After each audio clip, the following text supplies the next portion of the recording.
Hello et bienvenue dans une nouvelle vidéo. Aujourd'hui, je vais me maquiller en utilisant mes flops de l'année 2024. Bon, je pense que ça s'entend, je repère de nouveau ma voix. Ma foi, ce sont les risques du métier. On va faire avec en sachant que de toute façon, je vais passer plus de temps à me maquiller qu'à parler, donc ça devrait aller. Je vous ai filmé plusieurs vidéos ces derniers jours dans lesquelles je vous montre tous mes flops de l'année 2024, catégorie par catégorie. J'ai fait ma petite sélection, j'ai pris quelques-uns de ces produits et aujourd'hui, je vais les appliquer. Alors, il n'y a pas que des flops parce que il y a des catégories dans lesquelles j'avais pas de flops cette année. Donc j'ai aussi utilisé des produits que j'aime beaucoup, qui se sont d'ailleurs retrouvés dans mes favoris. Donc le but, c'est pas d'utiliser des produits merdiques et de dire, vous voyez comme c'est absolument atroce. Le but, c'est d'essayer de montrer que même quand on a des produits qu'on n'aime pas trop, qui fonctionnent pas, si on n'a vraiment pas le choix et qu'on peut pas en acheter d'autres, il y a quand même toujours un petit peu moyen de se débrouiller. Et donc on va commencer avec le primer. J'ai pris le Wonder Glow de chez Charlotte Tilbury. Je vais pas réexpliquer pourquoi à chaque fois j'aime pas ces produits. Je vous l'ai déjà expliqué en long et en large dans le récap des flops de l'année. Mais pour ce produit, comme la plupart des autres que j'ai ici, il ne s'agit pas forcément de produits qui sont vraiment nuls et qui gâchent tout mon make-up.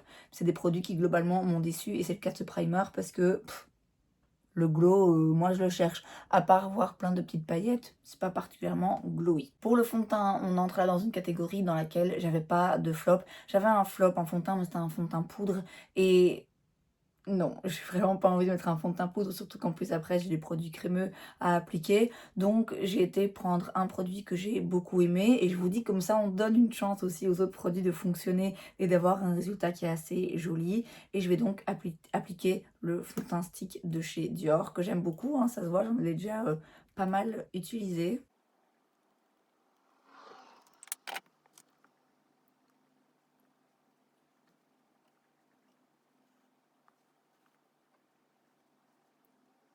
Bon ben c'est mal parti pour faire un make-up qui est quand même joli et qui fonctionne. Je sais pas si vous le verrez, mais ce fond de teint qui d'habitude je le mets tous les jours pour aller bosser, hein, et il me fait jamais ça. D'habitude, il est vraiment très joli et là, ouais, il y a plein de sécheresses qui sont causées par ça, en fait. Ce produit, vraiment, je non, pour moi, il fonctionne pas et je pensais pas que ça allait avoir un impact négatif sur mon maquillage, hein. Très franchement, je m'étais dit: «Ouais, il fonctionne pas, il apporte pas du glow, il est pas joli, mais bon voilà, ça va donner un petit peu un résultat, ça va rien, c'est le même» et en fait non, ça empire. Ça empire un fond de teint qui normalement est vraiment très beau, donc ça confirme bien qu'il a sa place dans mes flops. Pour l'anti-cerne, je vais utiliser le Multitask Concealer de chez Essence. De nouveau, pas le pire anti-cerne que j'ai testé, pour un produit drugstore donc qui coûte pas cher et en plus un anti-cerne Essence qui d'habitude sont jamais assez couvrants à mon goût. Il avait quand même dans mes souvenirs une bonne couvrance. Ce que j'aime vraiment pas dans ce produit, c'est le packaging, le fait que ce soit un petit un pen comme ça qu'on doit cliquer et le produit sort via le petit pinceau là. Je trouve vraiment pas ça pratique parce que quand ça commence à sortir c'est un peu sec. J'arrive pas à contrôler vraiment le produit, la quantité de produit que je mets. Donc vraiment pas fan, mais encore une fois, c'est pas le pire. Voilà, là ça commence enfin à sortir un peu, puisque ce qu'il y avait au début, c'était ce qui restait sur le pinceau. Et c'était un peu sec, et moi il n'y a rien à faire, j'ai pas envie de mettre quelque chose de sec en dessous de mes yeux. Ouais, même la texture, en fait, je suis globalement pas fan de ce produit, même si encore une fois, c'est pas le pire qu'on puisse trouver et il a l'avantage d'être vraiment pas cher. Et vous remarquerez aussi dans cette vidéo que j'ai essayé de prendre parmi tous mes flops, de prendre un bon mix de produits drugstore et produits luxe parce que le luxe est ressorti grand vainqueur de cette année 2024 pour moi. Et je voulais quand même montrer qu'il y a aussi des produits luxe qui sont pas top. Je voulais pas que ce soit une vidéo les flops du drugstore, donc du coup, il y a, vous le verrez, il y a quand même quelques produits là qui sont pas donnés et qui pour autant n'ont pas fonctionné. Donc vous voyez la couvrance, ma foi, c'est pas terrible, mais ouais, il est pas particulièrement joli et là je suis à un stade un stade de fatigue où j'ai besoin que mon anti-cerne soit joli en dessous de mes yeux parce que j'en ai besoin. Alors pour le bronzer, on va prendre un produit crème, c'est le Melted Sun Cream Bronzer de chez Catrice. C'est sec en fait, c'est vraiment sec. Alors il est possible, je vous cache pas que le mien soit sec juste parce que bah voilà, il a un peu séché, mais ouais, je suis pas particulièrement fan de la texture et il m'a jamais vraiment impressionnée. Alors encore une fois, c'est un produit pas cher, donc ma foi, si on a envie d'un bronzer crème et de pas dépenser 20 balles, il fera le job, hein, il n'est pas absolument terrible, mais il y en a d'autres que je pourrais vous recommander, qui coûtent aussi peu cher que celui-ci et qui sont beaucoup mieux, je trouve, en termes de texture.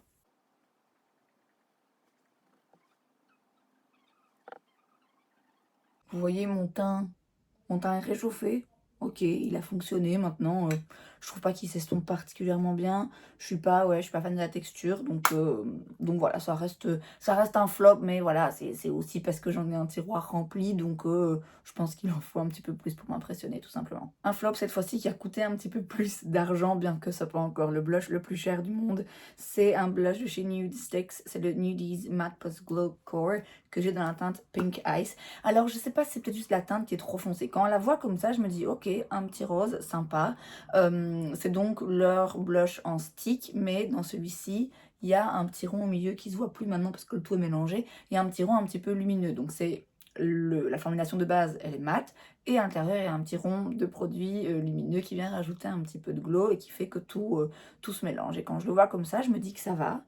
Mais en vrai, quand je le swatch, il y a un truc qui fait qu'il il s'estompe pas hyper bien et du coup il a jamais été très joli sur moi. Je pense que les blush nude sticks, je l'ai dit déjà, les blush nude sticks sont juste pas faits pour moi. Il y a un truc dans ces produits qui me convient pas, je sais pas quoi. Et là en l'occurrence, ouais, j'ai pas l'impression que ce soit un blush qui s'estompe particulièrement bien ou qui soit particulièrement joli sur moi. Mais aujourd'hui, on va essayer de le faire fonctionner. C'est pas la première fois, hein, je l'ai réessayé encore et encore en me disant non mais tout le monde les adore, c'est moi. Il y a un truc que je fais pas bien, je sais pas ce que c'est. Je reprends le même pinceau que j'ai utilisé pour le bronzer, mais que je viens de frotter. Et j'essaye de pas en prendre trop et de rester assez, assez précise dans mon application. Avec, vous voyez, tout de suite, je sais pas, il y a un truc, c'est trop. Et en même temps, quand je vais l'étaler, bah du coup, oui, il va trop se disperser. J'ai l'impression que j'arrive jamais à avoir un résultat précis et joli, quoi. Il y a un truc qui va pas. Il y a un truc qui va pas avec ce produit. Je pense que la couleur déjà ne me convient pas.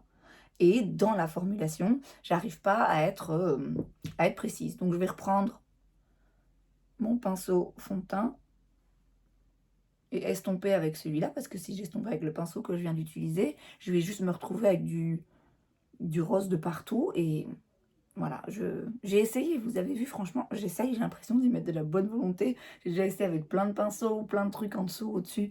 Non, vraiment, j'y arrive pas, ce blush. Il n'est pas fait pour moi. Après, maintenant, voilà, j'ai un petit peu de blush sur mes joues. Je peux pas dire que, oh mon Dieu, c'est atroce, c'est absolument affreux, je suis vraiment moche, mais je suis pas fan et ouais, j'ai l'impression de pas réussir à en faire ce que je veux en fait. J'avais pas de poudre pour le dessous des yeux ou pour le visage, j'avais juste le fond de teint poudre, mais j'avais pas de poudre dans mes flops. Du coup, je vais utiliser, c'est le top, je pense, le top de l'année, toutes catégories confondues. Je vais utiliser cette poudre et puis comme ça donnera aussi une chance un petit peu au reste d'être plus jolie, hein, parce que là, je suis quand même pas particulièrement fan de ce que je vois. Ça me peine un peu d'utiliser cette poudre alors qu'il m'en reste plus beaucoup et que quand il sera vide, ce sera terminé. Donc ça me peine un peu d'en utiliser pour un make-up que je vais pas aimer et que je vais sûrement retirer dans moins de 2 heures. Mais écoutez, donc je vais poudrer très légèrement le dessous des yeux. Pas trop parce que franchement, c'est déjà, c'est déjà un peu sec, hein. Je vais juste prendre un gros pinceau. Je prends vraiment juste un voile de poudre. Je vous dis, le tout est déjà... c'est la base, vraiment, elle m'assèche un peu, hein. Donc, il n'y a pas besoin forcément de mettre trop de poudre. Et en plus, je vous dis, dans 2 heures, sans doute, je vais retirer le make-up. Donc, j'ai pas besoin de le fixer et qu'il tienne toute la journée. Et pour terminer, le teint, j'ai pris un flop qui n'est pas le pire flop. C'est un produit que beaucoup de gens aiment beaucoup et c'est un produit où je dois bien avouer, c'est pas terrible. Il s'est retrouvé dans mes flops parce que il coûte vraiment très cher. Il coûte plus cher qu'un fond de teint qui s'est retrouvé dans mes tops cette année. Et oui, moi franchement, moi je comprends pas. Pour moi, le prix n'est pas justifié et du coup, ben oui, je l'ai mis dans mes flops parce que c'était vraiment un produit un peu ouais, bien, sans plus. Il s'agit de l'highlighter de chez Haus Labs, c'est le Bio Radiant Gel Powder Highlighter. Alors je reconnais qu'il a une texture intéressante, parce que oui, c'est pas tout à fait une poudre, mais c'est pas un produit crémeux non plus. Mais, vous voyez, c'est joli, mais c'est sans plus, quoi. C'est sans plus. Et franchement, c'est pas non plus... c'est pas forcément l'highlighter le plus flatteur. Alors, vous me direz, un highlighter, ça va toujours mettre un petit peu en avant les imperfections. Mais il y en a que je trouve tellement, tellement beau et qui coûtent moitié moins cher, quoi. C'est presque 50 balles, ce truc. Donc voilà, pas le pire flop, et je pense qu'il y a quasiment que chez moi que c'est un flop, parce que je sais qu'il y a plein de gens qui l'adorent. J'ai eu des commentaires d'abonnés qui me disaient qu'ils le trouvaient vraiment très beau, et qu'il fallait continuer à essayer des produits dans la marque, parce qu'il y avait vraiment des top produits, j'en doute pas, mais c'est vrai que moi ça m'a un peu refroidi de payer aussi cher pour un highlighter et d'avoir un résultat, bof. Maintenant, je vais l'appliquer et vous allez voir, c'est loin d'être quelque chose de dégueulasse, mais c'est pas... c'est pas d'après moi quelque chose qui vaut près de 50 balles. Voilà, tout simplement. Alors après, vous allez me dire, j'ai acheté des trucs qui coûtent aussi cher, voire plus cher. C'est pas quelque chose qui d'habitude me dérange. Mais c'est vrai que là, ouais, là, pour moi, le résultat n'est pas à la hauteur, quoi. Ça me dérange pas de payer 50 € pour un produit quand je trouve vraiment fabuleux. Mais quand finalement j'ai un highlighter ouais, que je trouve pas particulièrement flatteur ou particulièrement joli. Maintenant, c'est peut-être la teinte, hein. Moi, j'ai pris la teinte Sunstone. Ce qui me, ce qui me dérange aussi, mais ça, c'est de ma faute et je le sais, ça m'énerve. Ce qui me dérange aussi, c'est que quand je l'ai swatché chez Sephora, il avait l'air d'avoir plein de reflets, d'être vraiment très beau. Et bah ouais, c'est les lumières, hein. Je me suis fait avoir et je le sais. Je le sais en plus, mais je suis tombée dans ce piège. Moi, là, chez moi, en le regardant, je lui trouve pas des reflets particulièrement intéressants. Je lui trouve pas un fini particulièrement intéressant non plus. Si vous voulez tester l'highlighter dans la marque, parce que la marque vous intéresse, vous n'allez pas être déçu. Vous n'allez pas vous retrouver avec un produit que vous n'êtes pas capable d'utiliser et qui est juste moche. Mais ouais, moi je suis franchement pas convaincue. Alors pour les sourcils en produits colorés pour les remplir, j'avais pas de flop, donc je vais utiliser un petit produit de chez Etude. Ouais, c'est ça. Étude que j'utilise très souvent au quotidien parce que très rapide et parce que la couleur me convient bien.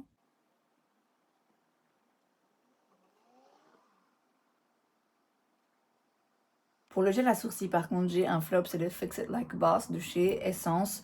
J'avais déjà testé un autre gel à sourcils chez eux qui m'avait pas plu. Celui-ci est moins pire, j'ai l'impression, mais alors déjà pour moi la brosse est un petit peu trop grande et ouais, il tient pas en fait, il tient pas suffisamment en tout cas à mon goût.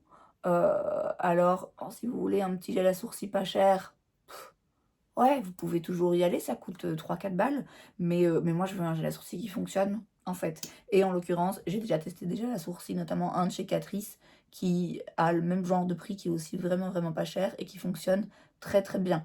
Donc c'est tout à fait possible au drugstore de trouver des gels à sourcils efficaces.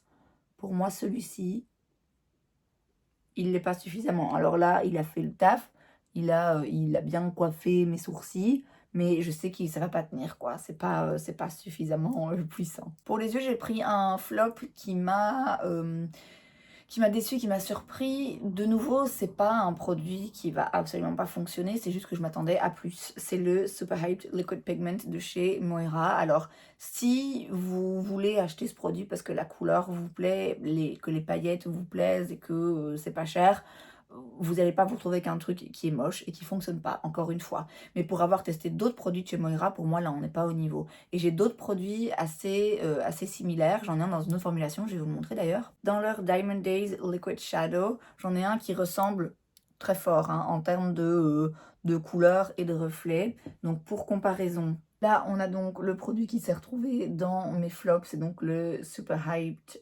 Liquid Pigment dans la teinte Therapy Session.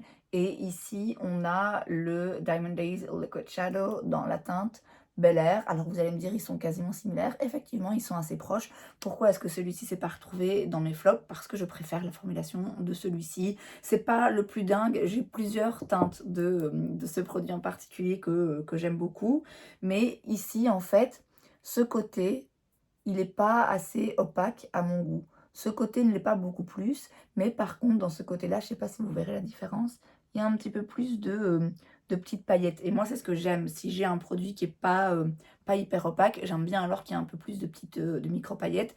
Or, ici, j'ai juste l'impression que le produit n'est pas suffisamment opaque et que du coup, j'ai pas un résultat suffisamment homogène. C'est quand même joli. Vous voyez, on a quand même plein de petits reflets, ça brille, ça reflète de la lumière, c'est une couleur que je trouve intéressante. Donc, c'est quand même joli. Mais si vous hésitez entre les deux, moi, je vous conseille plutôt celui-là. Donc, encore une fois, pas un produit qui ne fonctionnera jamais et qui est toujours moche quand je le mets. Vous allez voir, c'est assez joli, mais c'est un peu plus passe-partout, je trouve. Le résultat est un peu plus insignifiant quand j'utilise l'autre.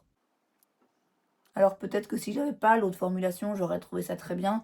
Peut-être que si j'avais pas testé chez Moira d'autres produits qui sont absolument démentiels, je trouverais ça très bien. Mais voilà, encore une fois, pour le comparer à un autre produit du même genre, et pour avoir testé d'autres produits de la marque qui se sont retrouvés dans mes tops, là pour moi, on n'est pas au même niveau en fait. J'essaye d'en rajouter, mais ouais, c'est pas pigmenté, c'est pas homogène. Je vais essayer de l'appliquer avec un petit pinceau, enfin un pinceau, un petit embout comme ça, pour garder un petit peu l'intensité et pouvoir le déplacer, mais je sais pas si vous voyez. Ouais, ça fait un peu des taches parce qu'en fait, si on veut que le produit s'éparpille bien comme ça et soit juste un petit peu en topper, ben alors il faut qu'il y ait plus de paillettes, quoi. Il y a un truc dans la formulation qui va pas. Il y a un truc qui fait que ça va pas. Soit il faut qu'il y ait une base pigmentée plus intense, une base couleur, soit il faut qu'il y ait plus de paillettes. Mais là, c'est un espèce d'entre-deux qui fait ouais, que je trouve ça jamais ça particulièrement joli, quoi. Avant d'appliquer mon mascara, je vais recourber mes cils. Et le mascara, donc, on retourne dans des produits un petit peu plus chers. Il s'agit du Tartelette XL de chez Tarte. C'est un mascara tubing. Ça veut dire qu'il se retire juste avec un petit peu d'eau chaude. On frotte simplement et hop, le mascara sort en tube. Voilà. Alors déjà, c'est pas le premier mascara tubing que j'essaye, c'est le plus efficace. Je dois dire, parmi d'autres que j'ai essayé, c'est effectivement un bon mascara tubing où on voit vraiment les petits tuyaux de mascara qui sortirent. C'est assez efficace de le retirer comme ça. J'avoue que moi je m'en fous. Je m'en fous un peu. Ça me dérange pas de me démaquiller les yeux. De toute façon, bien souvent, j'ai un petit truc sur mes paupières, donc il faut quand même que j'utilise du démaquillant. Mais c'est vrai que pour ces occasions où on veut pas utiliser de maquillant sur ses yeux, ou on peut pas, ou on n'a pas l'occasion, ben voilà, on peut le retirer juste avec de l'eau chaude, c'est assez pratique. Donc même si je suis pas particulièrement fan des mascaras tubing, je reconnais leur utilité, mais moi le vrai problème que j'ai avec ces mascaras, c'est l'effet. J'aime pas du tout l'effet qu'il fait sur mes cils. Alors c'est une brosse en silicone un petit peu conique, c'est pas forcément mes brosses préférées, mais j'ai des mascaras avec ce genre de brosse qui fonctionnent très bien. Je sais pas, alors je pense que le problème principal c'est qu'il est trop mouillé. Ça fait maintenant un peu plus longtemps qu'il est ouvert, donc on va voir, parce que je l'ai utilisé que 2 fois. La première fois que je l'ai utilisé, j'ai pas été convaincue. Je me suis dit, allez, reteste quand même. J'ai réutilisé une deuxième fois et je me suis dit, en fait, non, j'aime pas le résultat, je trouve pas ça joli, donc j'ai plus utilisé depuis, en me disant, peut-être qu'en séchant, ça s'améliorera, parce que je vous dis, c'est une formulation un peu trop mouillée, je pense. Et parfois, ça m'est déjà arrivé d'avoir des mascaras où les premières utilisations, j'aime pas le résultat, et après avoir un petit peu attendu, après qu'il ait un petit peu séché, finalement, j'adorais. Je pense quand même pas que ce sera le cas, mais on va essayer d'être optimiste et on va voir si ça va déjà un petit peu mieux, et si pas, ben on attendra encore un petit peu qu'il sèche.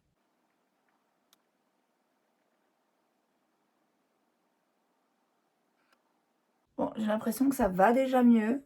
Ça va mieux. En fait, le problème que j'avais au départ, c'est que j'avais l'impression que ça me donnait juste l'impression d'avoir 4 cils, en fait, un petit peu collés. Là, là, ça va. Ça va. Donc, finalement, c'est peut-être plus un flop.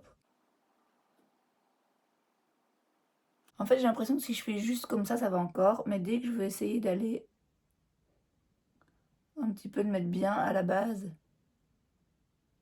en faisant des mouvements de zigzag, c'est là que ça va se coller un peu. Ouais, vous voyez ce que ça fait là? Il y a un truc qui va pas. Il y a un truc qui va pas.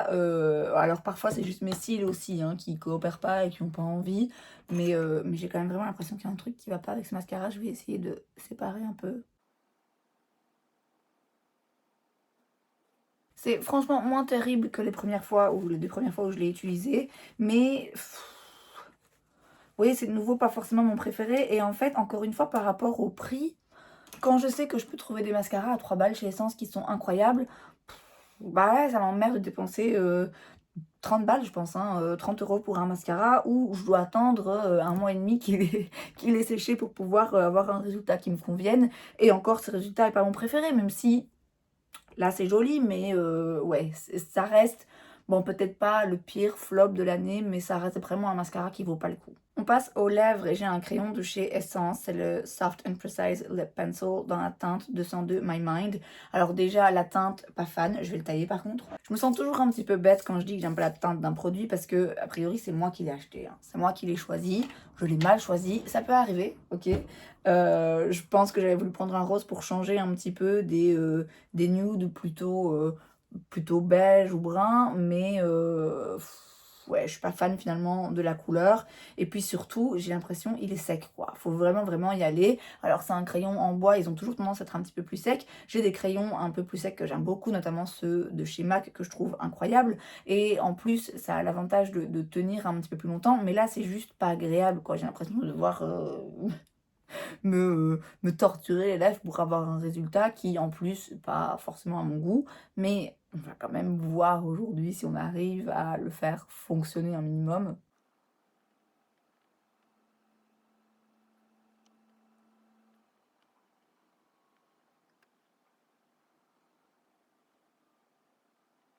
Ouais, j'aime pas la couleur et en plus maintenant j'ai mal.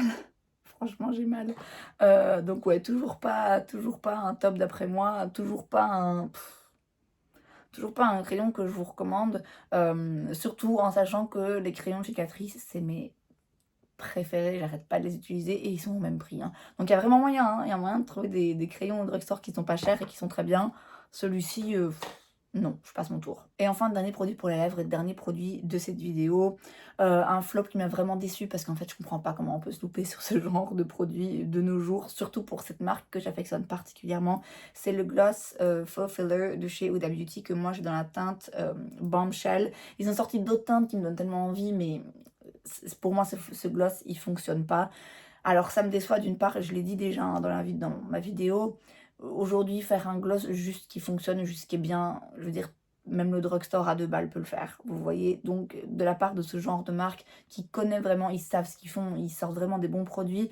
Je trouve ça décevant en fait qu'ils aient pas réussi à faire un gloss juste bien. Là pour moi c'est un gloss qui vraiment fonctionne pas parce qu'en fait il fait des paquets, il s'agglutine, il est trop épais, on en a un petit peu partout et ouais je trouve que c'est décevant parce que c'était vraiment possible de faire un gloss qui était correct sans qu'il soit absolument incroyable. J'aurais pu dire bon ouais c'est un gloss sans plus, mais là c'est même pas ça que je dis, c'est un gloss qui n'est pas joli et qui fait des paquets et qui sur moi en tout cas ne fonctionne pas.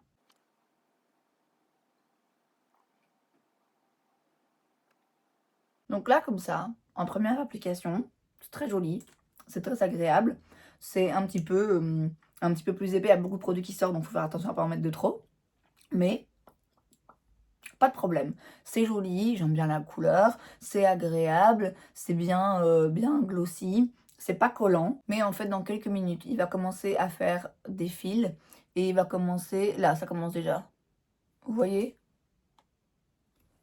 Là, il commence, ouais, il fait des fils, il fait des trucs bizarres, il s'agglutine sur le côté. C'est juste vraiment pas joli. Et pourtant, j'essaye, hein, quand ça arrive, d'en retirer un peu. de me dire ok, il y a peut-être juste comme ça un gloss un peu plus épais et qu'il y en a beaucoup sur qui se met sur le goupillon, enfin sur l'embout, faut peut-être juste, ben voilà, retirer un petit peu ce qu'on a en trop, le retravailler dans les lèvres. Mais ouais, à tous les coups, en fait, il rentre et il fait des fils.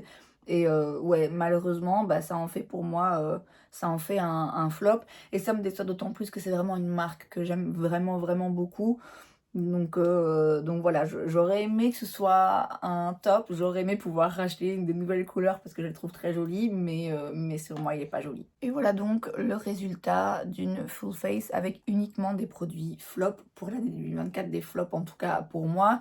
Et bon, ma foi, quand je regarde comme ça, je me dis pas, oh là là, j'ai utilisé le pire maquillage de l'année. C'est pas le cas, c'était pas le but non plus, je vous le rappelle, c'était de réessayer ces produits, de montrer un petit peu comment ils fonctionnaient, de montrer pourquoi ils fonctionnaient pas sur moi, ou en tout cas pas assez, et de montrer ce qui m'intéressait pas, ce qui me convenait pas dans ces produits, tout en sachant que il y a quand même toujours moyen de faire fonctionner un produit qu'on n'aime pas trop. Si vraiment on peut pas en racheter d'autres, on peut s'en sortir. Mais voilà, en ce qui me concerne, vu que j'ai mes tiroirs pleins, bah voilà, ces produits qui pour moi fonctionnent pas tellement, ou sont ok mais sans plus, bah ouais, ils ont un intérêt du coup limité, et j'ai pas envie de passer mon temps quand je maquille à essayer de faire fonctionner des produits en sachant que j'en ai qui fonctionnent très bien tout de suite. Et c'est donc tout pour cette vidéo, j'espère que ça vous a plu. Si c'est le cas, n'hésitez pas à laisser un like, vous pouvez aussi vous abonner à ma chaîne parce que c'est gratuit, donc pourquoi pas. Et moi je vous vois la prochaine fois. Bye!